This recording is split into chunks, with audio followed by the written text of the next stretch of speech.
Je lis du livre de Exode chapitre 32 au verset 8 ce qui suit. Ils se sont promptement écartés de la voie que je leur avais prescrite. Ils se sont fait un veau en fonte.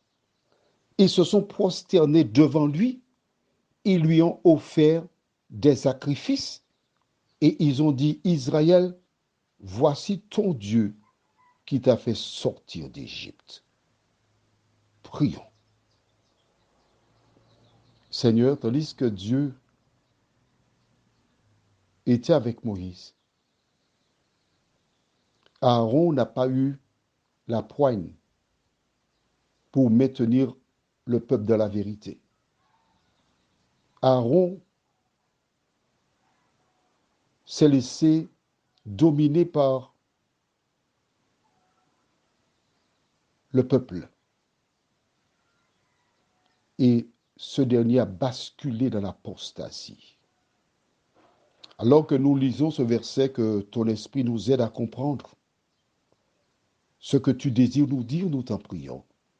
Au nom de Jésus et pour ta gloire éternelle. Amen.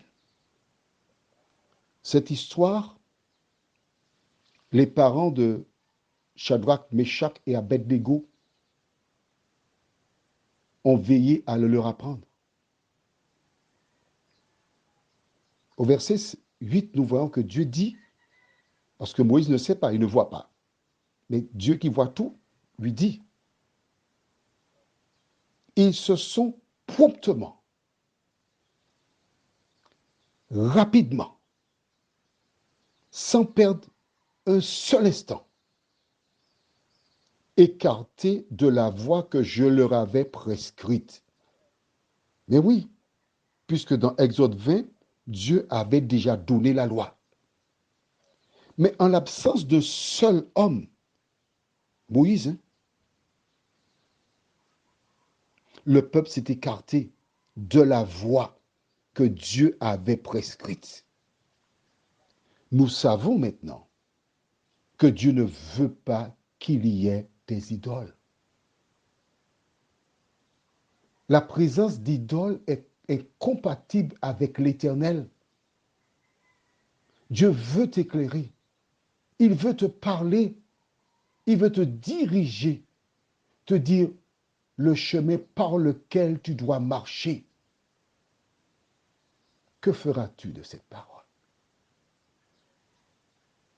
Ils pensaient honorer Dieu, mais en fait, ils honoraient l'ennemi de leur âme. Et Dieu raconte à Moïse. Il lui indique tout ce qu'ils ont fait.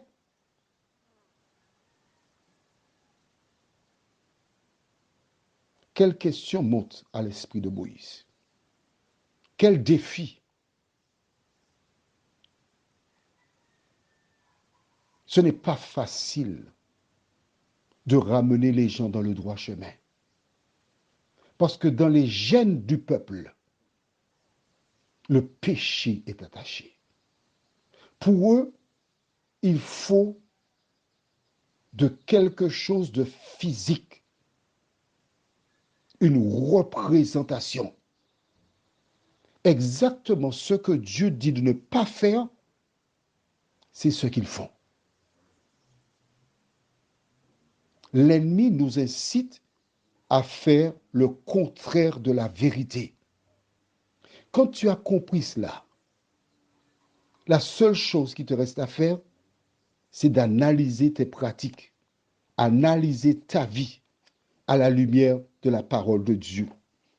Avant de poser une action, avant d'agir, je t'invite à prendre la Bible et te poser une question.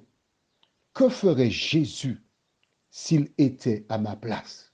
C'est la seule question que tu dois te poser.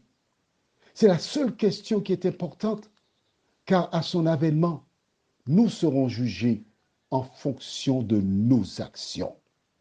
Prions. Seigneur, aussi longtemps que Moïse était là, le peuple était fidèle. Aussi longtemps que Moïse était là, il suivait la voie. ils étaient encore des bébés. Aujourd'hui, Seigneur, beaucoup d'entre nous ont la Bible. Beaucoup d'entre nous ont fait des études supérieures, comprennent. Mais ces personnes préfèrent recouvrir leur intelligence, se contenter de ce que des gens disent, de suivre la tradition. Seigneur, permets que toutes celles et ceux qui écoutent ces WhatsApp s'arrêtent un instant et cherchent à réconcilier leur tradition à la parole. Et quand il y a une opposition entre les deux, donne-leur le courage, la force pour mettre de côté la tradition et s'attacher à la parole de l'Éternel des armées. Merci Seigneur de continuer ton œuvre en nous. Merci de nous vivifier, nous t'en prions, au nom de Jésus et pour ta gloire éternelle. Amen. Je te souhaite une bonne nuit sous le regard de Dieu et à demain si Dieu nous prête vie.